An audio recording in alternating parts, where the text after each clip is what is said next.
तो hello guys, आपका स्वागत है आपके इस प्यारे से यूट्यूब चैनल में। तो शुरू करते हैं इस वीडियो को। तो देख पा रहे होंगे कि ये डिस्क्लेमर है, ये डिस्क्लेमर। सो देखो, निफ्टी 50 की हम बात करें, आज के दिन की हम बात करें तो देख पा रहे होंगे कि निफ्टी 50 में हम देखें तो 312 पॉइंट का अच्छा खासा गिरावट देखने को मिला है। और हम BSE सेंसेक्स की हम बात करें तो देख पा रहे होंगे कि उसके अंदर भी 1000 पॉइंट का अच्छा खासा डिक्लाइन देखने को मिला है। सो देखो, आज के दिन हम देखें ओवरऑल मार्केट की हम बात करें तो मार्केट में अच्छी खासी गिरावट देखने को मिली है। सो ये गिरावट क्यों देखने को मिली, उसका रीज़न क्या है? तो भाई अब सबको ही पता होगा कि भाई जो अमेरिका और जो ईरान के बीच में जो वॉर चल रही है, तो उसकी वजह से ओवरऑल हम देखें तो मार्केट में अच्छी खासी गिरावट देखने को मिली है। सो ओवरऑल इंडिया पर इम्पैक्ट क्या होगा? तो भाई ओवरऑल जो क्रूड ऑयल के दाम की बात करें आज के दिन हम तो देख पा रहे होंगे कि उसके अंदर हम देखें तो 5.28% का अच्छा खासा इंक्रीज देखने को मिला है। तो क्रूड ऑयल के दाम देखें तो देख पा रहे होंगे कि 81.85 डॉलर पर बैरल देख पा रहे होंगे। तो ओवरऑल आज के दिन हम देखें तो क्रूड ऑयल के भाव में भी अच्छी खासी तेज़ी देखने को मिल रही है। सो ओवरऑल हम देखें कि इंडिया पर इम्पैक्ट क्या होगा। तो देखो, क्रूड ऑयल के प्राइस है वो इंक्रीज़ होंगे तो सीधी सी बात है कि इंडिया की जो करेंसी है उसके अंदर अच्छी खासी गिरावट देखने को मिलेगी। क्यों देखने को मिलेगी? तो उसका रीज़न ये है भाई कि हम बात करें कि भाई हम जो क्रूड ऑयल है तो वो डॉलर में परचेस करते हैं। अब सीधी सी बात है कि भाई हमारी डॉलर हम ज़्यादा देंगे तो सीधी सी बात है कि डॉलर के कंपेयर में हमारा जो रुपया है वो ज़्यादा गिरेगा। और दूसरी बात ये है भाई कि हम क्रूड ऑयल है वो बाहर से परचेस करते हैं, यानी कि इंपोर्ट करते हैं। अब हम जहाँ से इंपोर्ट करते हैं वो कहाँ से इंपोर्ट करते हैं? मिडल ईस्ट से हम इंपोर्ट करते हैं। तो मिडल ईस्ट से हम जो इंपोर्ट करते हैं क्रूड ऑयल, तो सीधी सी बात है कि अभी तो वहाँ पर वॉर चल रही है, राइट? कि भाई ईरान है वो पूरे मिडल ईस्ट पर स्ट्राइक कर रहा है, राइट? सऊदी अरेबिया हो गया, कतर हो गया, बहरीन हो गया, सब पर ओवरऑल हम देखें तो ईरान है वो स्ट्राइक कर रहा है। तो ओवरऑल कि भाई जो ऑयल की सप्लाई है वो तो डिस्टर्ब हो गई है। हम ब्रॉडर कॉन्टेक्स्ट में हम देखें तो अब ऑयल की सप्लाई वो नहीं हो पाएगी क्योंकि ये रीज़न है वो वॉर में चला गया है। तो इंडिया के पॉइंट ऑफ व्यू से हम देखें तो इंडिया को हम देखें तो अच्छा खासा लॉस होगा। बट इंडिया के पास इसका विकल्प है। इंडिया के पास इसका विकल्प क्या है कि भाई इंडिया है वो रसिया से ऑयल बाय करना चालू कर दे, राइट? तो अच्छा खासा हम ऑयल परचेस कर पाएंगे। बट ओवरऑल हम देखें तो रसिया है वो हमारे जो पूरी जो डिमांड है वो ओवरऑल हम देखें तो वो सप्लाई नहीं कर पाएगा क्योंकि देखो रसिया है वो चाइना को भी ऑयल सप्लाई करता है और टर्की को भी सप्लाई करता है। तो ओवरऑल हम देखें तो हम बाय कर सकते हैं रसिया से ऑयल बाय कर, राइट? बट ओवरऑल हम ब्रॉडर कॉन्टेक्स्ट से हम देखें तो इंडिया की इकोनॉमी पर अच्छा खासा इम्पैक्ट देखने को मिलेगा। फिर हम बात करें FMCG सेक्टर की बात करें इंडिया की, तो देखो इंडिया का जो FMCG सेक्टर है उसको भी मेजर हर्ट होगा क्योंकि ओवरऑल हम देखें कि ये जो उसकी जो ट्रांसपोर्टेशन की कॉस्ट की बात करें और ट्रांसपोर्टेशन की भी हम बात करें तो हमारे जो सभी जो गुड्स है वो कहाँ से सप्लाई होते हैं? मिडल ईस्ट से ही होके जाते हैं, राइट? हम यूरोप की भी बात करें तो ओवरऑल जो हमारे जो गुड्स है उसकी कॉस्ट से वो अच्छी खासी इंक्रीज हो जाएगी क्योंकि देखो क्रूड ऑयल के जो दाम है वो अच्छे खासे इंक्रीज हुए हैं। और दूसरी बात ये है कि भाई कि भी मिडल ईस्ट है वो ओवरऑल हम देखें तो वॉर में चला गया है। तो वॉर में चला गया है तो तो उसी की वजह से ही ओवरऑल हम देखें तो जो हमारे जो FMCG के जो एक्सपोर्ट्स है तो उसके अंदर अच्छी खासी गिरावट देखने को मिल सकती है। क्योंकि हमारे जो सबसे ज़्यादा जो एक्सपोर्ट होते हैं FMCG के तो किसको होते हैं? तो मिडल ईस्ट को ही होते हैं। जैसे कि हम बात करें UAE है, सऊदी अरेबिया है, तो उन सबको ही हमारे जो सबसे ज़्यादा एक्सपोर्ट होते हैं। तो ओवरऑल हम देखें ब्रॉडर कॉन्टेक्स्ट से तो हमारे FMCG सेक्टर को अच्छा खासा देखें तो नुकसान होगा, राइट? फिर हम बात करें कि भी हमारा जो कि भाई जो हम जो इंजीनियरिंग जो गुड्स है, राइट? जो भी जो इंजीनियरिंग जो पार्ट्स आते हैं तो उसके अंदर भी अच्छा खासा डिस्टर्ब होगा। उसकी जो सप्लाई लाइन है वो क्यों होगी? उसकी सप्लाई लाइन डिस्टर्ब, तो उसका रीज़न ये है भाई कि हम जो भी जो ट्रांसपोर्टेशन करते हैं तो वो सब कुछ मिडल ईस्ट हो के जाता है। और ईरान ने ओवरऑल हम देखें जो स्ट्रेट ऑफ हार्मोन से तो वो क्लोज कर दिए, तो उसी की वजह से हम देखें तो ये सप्लाई लाइन डिस्टर्ब होगी। तो ओवरऑल हम देखें तो एक्सपोर्ट पर हमारे अच्छा खासा इम्पैक्ट देखने को मिलेगा। फिर हम बात करें कि भाई ऑयल प्राइस है वो कब तक हम देखें तो कब तक, यानी कि कितने तक जाएगी, राइट? ऊपर जाएगी तो कितने तक जाएगी? तो $100 पर बैरल तक जा सकती है, ऐसी रिपोर्ट्स है। ओवरऑल हम देखें तो क्योंकि ये जो वॉर है वो एस्केलेट हो गई है क्योंकि अभी हम बात करें तो यूएस ने कहा है कि भाई यूएस से वो नाटो का भी इन्वॉल्वमेंट चाहता है, राइट, इस वॉर में। तो ये जो वॉर है वो अच्छी खासी हम देखें तो इंक्रीज़ हो गई है, तो उसकी वजह से भी हम देखने जाए, ब्रॉडर कॉन्टेक्स्ट पे भी हम देखने जाए तो ये जो वॉर है वो बढ़ गई है आगे।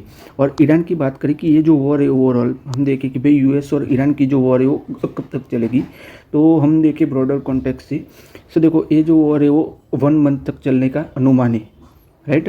बट डिपेंड करता है ईरान पर, कभी ईरान के पास कितनी मिसाइलें हैं और कितना जो हम देखें कि भी कितना गोला बारूद है उस पर डिपेंड करता है। बट ओवरऑल हम ब्रॉडर कॉन्टेक्स्ट से हम देखने जाए तो देखो ईरान है वो प्रिसीशली स्ट्राइक कर रहा है जो यूएस के जो बेसिस है उस पर। तो ईरान को भी हम देखें तो इंटेलिजेंस की सपोर्ट चाहिए, जो सैटेलाइट की जो हम देखें जो भी जो डेटा चाहिए, तो ईरान कहाँ से ला रहा है, तो ईरान को भी सपोर्ट है चाइना का, और हम देखें कि रसिया का सपोर्ट है। ओवरऑल हम ब्रॉडर कॉन्टेक्स्ट से हम देखने जाए तो ईरान को भी सपोर्ट है रसिया का और चाइना का, राइट। तो उसी की वजह से भी हम देखने जाए तो ईरान है वो अच्छे खासे हम देखें कि यूएस पर हमले कर रहे हैं, यानी कि मिडल ईस्ट पर हमले कर रहा है और इसराइल पर अच्छे खासे हमले कर रहा है। तो ये जो वॉर है वो हम देखें तो 1 मंथ तक चलेगी, राइट। डिपेंड करता है कि 1 महीने तक चलेगी ओवरऑल हम देखें तो। बट ईरान को अगर सपोर्ट मिल गया, राइट अच्छा खासा हम देखें भाई चाइना से और रसिया से, तो ये जो वॉर है वो हम देखें तो फिर बढ़ने ही वाली है, राइट। आगे हम देखें तो, राइट। फिर हम बात करें कि भाई ओवरऑल जो इंडिया के जो एक्सपोर्ट है वो भी हिट होंगे, जो टी के जो एक्सपोर्ट है वो भी ओवरऑल हम देखें तो अच्छे खासे हिट होंगे। फिर एलएनटी की बात करें तो भाई एलएनटी पर मेजर इम्पैक्ट होगा। क्यों इम्पैक्ट होगा, क्योंकि एलएनटी के बहुत सारे जो इंफ्रास्ट्रक्चर के जो वर्क है वो मिडल ईस्ट में है, राइट। तो उनको बहुत सारा इम्पैक्ट देखने को मिलेगा ओवरऑल हम देखें तो एलएनटी पर। फिर हम बात करें सीबी की, तो सीबी ने देख पा रहे होंगे 10 लाख रुपए की पेनल्टी लगा दी है कॉफ़ी डे पर, क्योंकि उन्होंने हम देखे तो फाइनेंशियल मिस स्टेटमेंट किया हुआ है। उनके जो फाइनेंशियल स्टेटमेंट है तो उसमें अंदर देखे तो मिस स्टेटमेंट्स कुछ किए हैं, तो उसी की वजह से सीबी ने है वो 10 लाख रुपये की पेनल्टी लगा दी है। अब ब्रिटानिया की बात करें तो भाई इनकम टैक्स ने उनको नोटिस दिया हुआ है, देख पा रहे होंगे जीएसटी का 6.37 करोड़ रुपये का उनको नोटिस दिया गया है, वो आप लोग देख पा रहे होंगे। फिर हम बात करें बागेर इंडस्ट्री की, तो भाई उन्होंने रिपोर्ट किया हुआ है कि उनका जो पालघर का प्लांट है वो टेम्पररी डिस्टर्ब हुआ है। क्यों डिस्टर्ब हुआ है, तो भाई ओलियम टैंक है वो लीक हुआ है, उसी की वजह से हम देखें तो उनका जो प्लांट है पालघर का वो डिस्टर्ब हो गया है। फिर हम बात करें नेटको फार्मा की, तो भाई नेटको फार्मा ने हम देखें तो ब्लड कैंसर की जो मेडिसिन आती है वो लॉन्च की हुई है यूएस में, राइट। जेनेरिक मेडिसिन है वो लॉन्च की हुई है। फिर हम बात करें डाबर की, तो भाई डाबर ने मेजोरिटी स्टेक को एक्वायर कर लिया है, जो लग्जरी स्किन केयर ब्रांड है डायरेक्ट टू कस्टमर वाली, देख पा रहे होंगे उसका नाम है रेस ब्यूटी है, तो उसके अंदर अच्छा खासा स्टेक है वो एक्वायर किया हुआ है। देख पा रहे होंगे 60 करोड़ रुपीज़ है वो उन्होंने हम देखें तो इन्वेस्टमेंट किया हुआ है, और उन्होंने 60 करोड़ रुपये इन्वेस्टमेंट करके ये जो ब्रांड है वो एक्वायर कर ली है, यानी कि स्टेक एक्वायर किया हुआ है रेस ब्यूटी में हम देखें तो। फिर हम बात करें एचडीएफसी बैंक की, तो भाई एचडीएफसी ने जो लॉकर के जो रेंज से तो अच्छे खासे इंक्रीज़ कर दिए हैं। उसकी हम बात करें कितने तक इंक्रीज़ हुए हैं, तो 184% तक उसके जो रेंज से लॉकर के तो इंक्रीज़ हुए हैं, क्योंकि उन्होंने लॉकर की जो सिक्योरिटी है वो अच्छी खासी इंक्रीज़ कर दी है। उसके अंदर हम देखें तो भाई लॉकर की जो सिक्योरिटी में उन्होंने मैंडेटरी कर दिया है आधार बायोमेट्रिक्स के, राइट। जो आधार बायोमेट्रिक्स है वो भी उन्होंने मैंडेटरी कर दिया है लॉकर की सिक्योरिटी के लिए, तो देख पा रहे होंगे। फिर हम बात करें टाटा मोटर्स की, तो भाई टाटा मोटर ने अनाउंस किया हुआ है कि उन्होंने 10,000 जो CRI है तो वो डिलीवर कर दिए, राइट। 10,000 जो CRI है वो डिलीवर कर दिए इंडियन मार्केट में हम देखें तो अच्छी खासी डिमांड है CRI की हम देखें तो। फिर हम बात करें टाटा सन्स की, तो वो लोग 11,000 करोड़ रुपए है वो इन्वेस्टमेंट करने वाले हैं जमशेदपुर में टेक्नोलॉजी के रिलेटेड, लोग देख पा रहे होंगे। फिर हम बात करें टाटा मोटर की, तो भाई टाटा मोटर है वो लोग अच्छा खासा इन्वेस्टमेंट करने वाले हैं जो हाइड्रोजन ट्रक प्रोडक्शन के लिए जमशेदपुर में वो लोग अच्छा खासा इन्वेस्टमेंट करने वाले हैं, आप लोग देख पा रहे होंगे। सो फिर हम बात करें स्पाइस जेट की, तो आप लोग देख पा रहे होंगे कि भाई सोर्सेज से ऐसा पता चला है कि भाई उनकी जो 87 फ्लाइट से वो कैंसिल हुई है, क्योंकि ये जो वॉर चल रही है तो उसी की वजह से ओवरऑल हम देखें तो उनकी 87 जो फ्लाइट से वो कैंसिल हुई है। फिर हम बात करें क्लीन प्लाई इंडस्ट्री की, तो भाई उन्होंने कहा है यानी कि भाई उन पर जो आईटी डिपार्टमेंट के जो छापे पड़े थे तो वो अभी क्लोज हो गए, यानी कि वो छापे वो ख़त्म हो गए है, वो आप लोग देख पा रहे होंगे। सो फिर हम बात करें पावर ग्रिड की, सो देख पा रहे होंगे कि भाई पीएम मोदी ने इनोग्रेट किया हुआ है 3,600 करोड़ रुपये का जो पावर ग्रिड का जो प्रोजेक्ट था राइट, राजस्थान में, तो वो इनॉग्रेट किया हुआ है। देख पा रहे होंगे, the power grid new transmission system will be the evacuate renewable project from the Rajasthan major solar zone including the Bhadla, strengthening the national green energy infrastructure. आप लोग देख पा रहे होंगे।